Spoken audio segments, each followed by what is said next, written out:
On September 27, 2011, I caught up with Ryan Botwinick and Chris Modell, creators of the upcoming motion comic film Loanshark. I talked with them about the film's genesis and what audiences can expect from this modern noir morality tale. Chris, what is Loanshark? Well, basically, it was an idea that Ryan had come up with, kind of like interweaving his so-called prison stories, and we kind of took that and ran with it into kind of a fantasy about a cop named Hank Crane who gets out of jail and really has nowhere to go.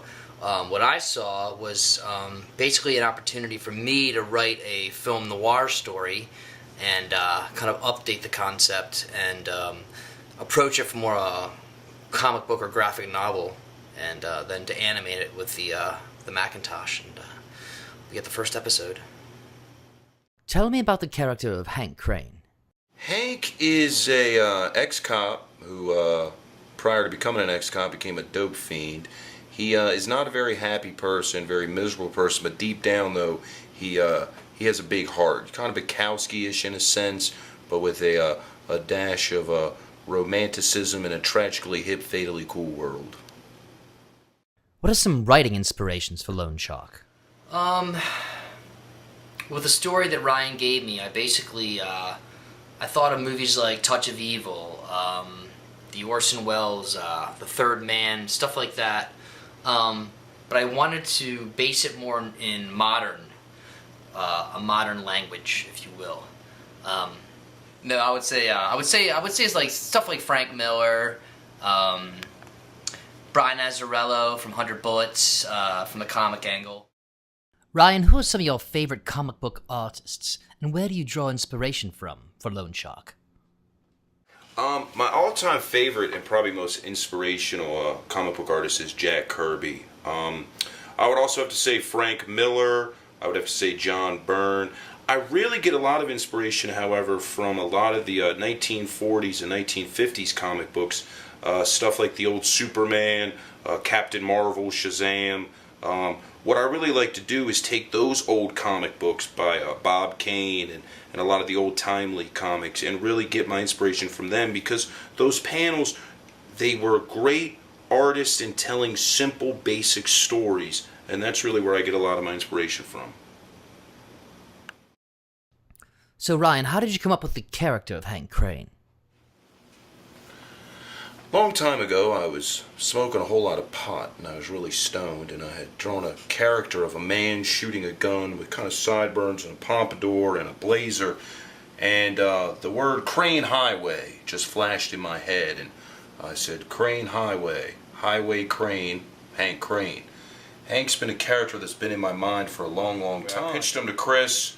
I had this story in my head of a guy who gets out of prison, winds up at a homeless shelter, gets hired by a preacher to go find his missing daughter, and Chris and I just ran with it. Chris said it sounds like a great story, and we've been working on it for quite some time, and it's going to be an amazing epic film crime noir masterpiece, if you will. What did you think the first time Ryan pitched you the story of Loanshark?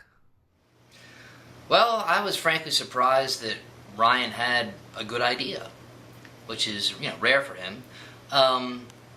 We fleshed it out together, but he had the whole story. I added the details and fleshed it out into a treatment, and I write it, but Ryan had a general idea of the whole story arc, and for someone of his limited intelligence, I found that quite satisfying.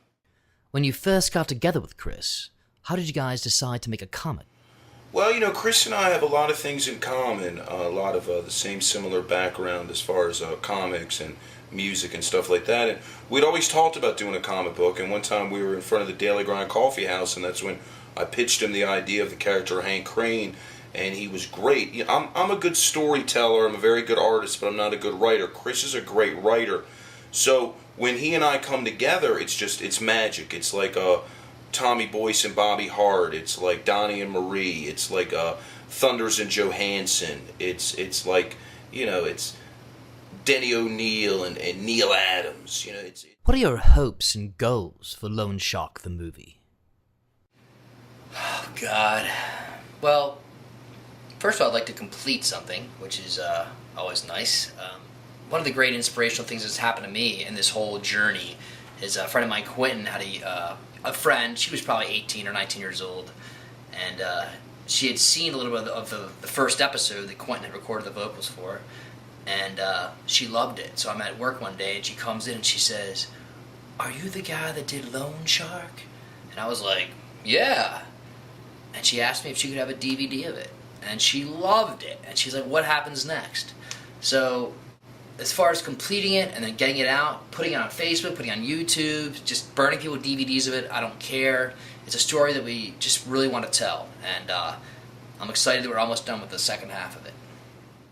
Who is the inspiration for the Reverend Claymore Stubbs character? The Reverend Claymore Stubbs is loosely based after a man I know named Jerome Gregg, and also T.D. Jakes, and every other trickster, swindler, and evangelical hate-monger that we see on Sunday morning television. So when do you think that Loanshark will premiere?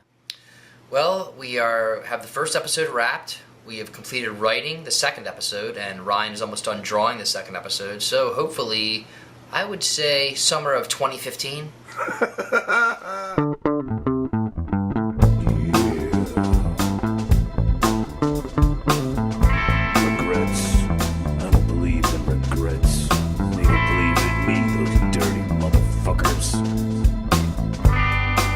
Say something, you son of a bitch.